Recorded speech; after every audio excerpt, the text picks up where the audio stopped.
Hi everyone, welcome back to a writer's vlog.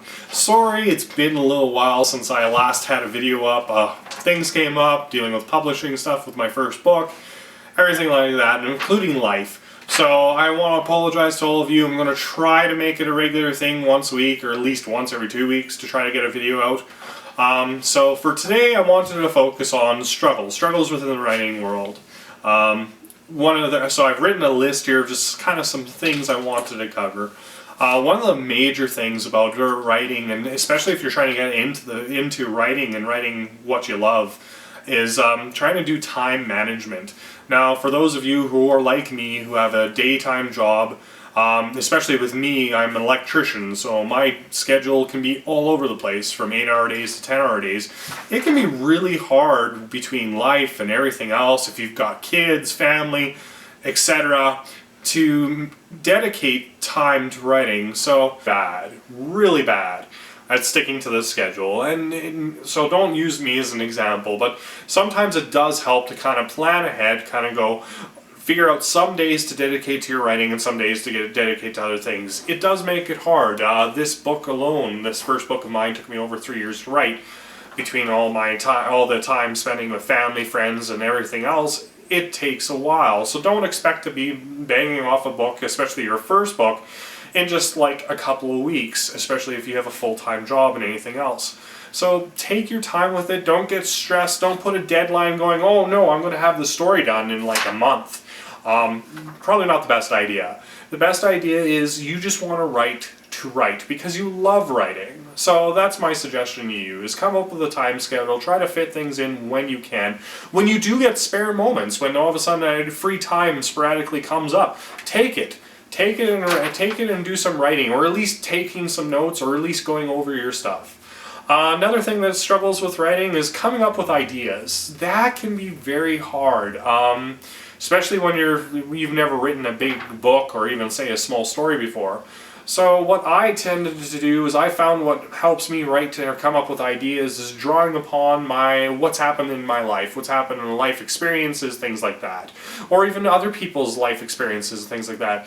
In all reality, you want to create a story that's going to connect with your readers. So drawing upon your life or someone else's life is very good at being able to draw in your audience and be able to make it so that they connect with the characters. One of the other things that is a major struggle is coming up with an outline and character design. That can be very hard too. A lot of the characters in my books are roughly based upon people in my life. They have characteristics. Some of the book characters themselves actually have characteristics not just of me but of other people. So it's kind of a mix. There's also when you're looking at things like you're trying to come up with a fictional character you say who's not related to your family, and that sometimes just looking at videos or shows with people or characters you kind of like, you can draw from that to an extent and come up with your own characters that may have no connection to you whatsoever. So that's one thing you can do with character outlines and design. For outline for your story, it is probably the best idea is to write an outline. Now, what I've learned with my writing, at least with mine, I won't say it's for everyone, is writing an outline works well, but the thing is you'll find a lot of the times as you write, you've forgotten things or you've added stuff and things have changed, so it alters the outline. Don't be stressed out. Worst case scenario is you add a couple of chapters. Worst case scenario is you kind of divert from the outline. I've had it where I've had it on my outline where I had designs for a certain path I was going in my story, and it completely diverted when I got to the point of writing it, and I quickly discovered, no, I don't like the way that sounded, or no, I don't like where I was going with that. So writing an outline does help. It kind of gives you the base to where you go from and go to. I think the best thing you can do in an outline is at least know where you're starting and know how you're ending your book. That's probably two of the things I would promote in you doing in your first thing of writing, is figure out what are you trying to say in your story and how you're trying to finish it up. How are you trying to bring it all together? So one of the other things I suggest is with editing. So when you get into the editing process of your books, You know what's probably the best people to go to for editing is those family and friends who are willing to edit, to read it over you. And I'm not saying just do that and get your book published. That's probably the worst case and the worst thing you can do. I would suggest a professional editor. But what I'm saying is go to your friends and family because they know you the best. And not only that, you can go to them and they can kind of they'll tell you and be a little bit more straight up front, at least my family is, about how they felt about the story. Ask them, what they thought. What are the characters, situations and that. I've had it so many times where my wife has read over my work and kind of gone, you know what, honey, that doesn't quite work. Or I had, other friends and family read it and go, oh, I didn't quite understand this. That's another great thing about having people as friends and family who are going to edit your story doing is they'll catch things that you didn't necessarily see right from the start. And like I said before, getting a professional editor at the very end to go over your work. I would suggest that if you're in the self-publishing world like I am, I didn't make this mistake, but I chose to try to go through a publishing company and do an editor. It can be really pricey, and even when you don't go through the self-publishing companies, it can still be very pricey for an editor. So find someone who you're comfortable with, give them your story, and that make sure you have it copyrighted. So look at the copyright rules and make sure you're protected.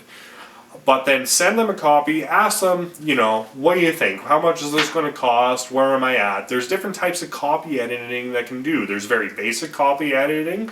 If you're strong in the English language, you can go through that. But if you're kind of weak like me and you're just getting back into writing, or you haven't written in a long time, or this is your first time, you may end up being pushed into a complex copy edit, and that can be very pricey.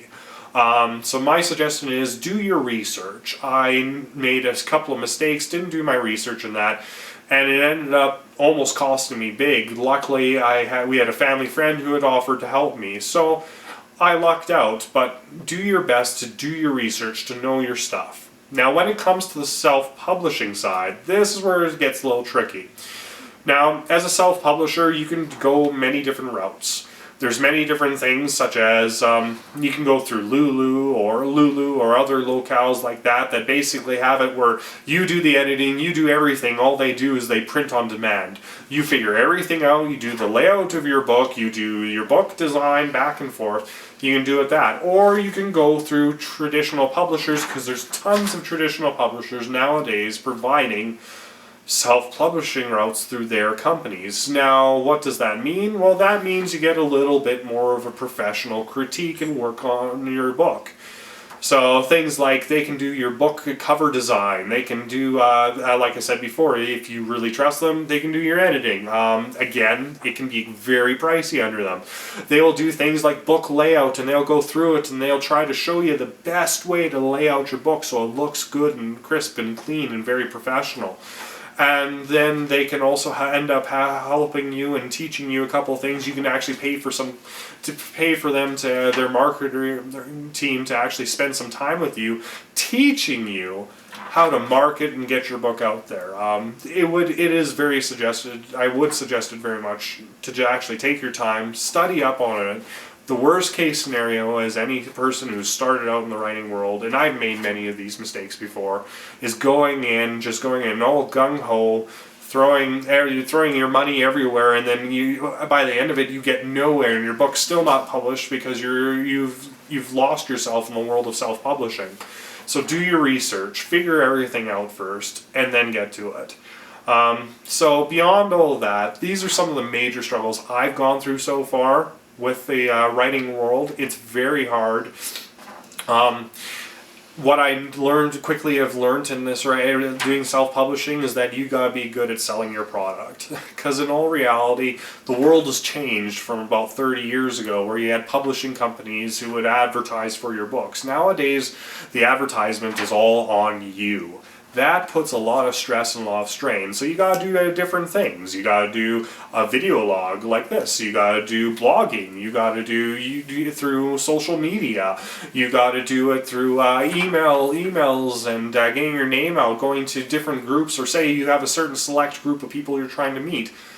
there's a lot you need to learn. So these are major struggles I've gone through, and I hope this helps all of you, all of my fan base, as well as those who are interested in getting into the writing world.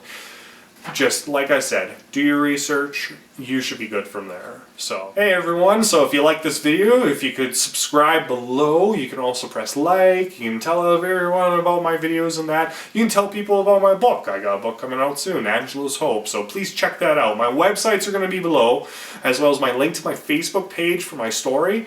Once again, I'm going to try my best to get this, get another video out in a week, just so it keep on and stay tuned to my show. And other than that, I hope you guys have a good week, and I should hopefully see you soon. Bye.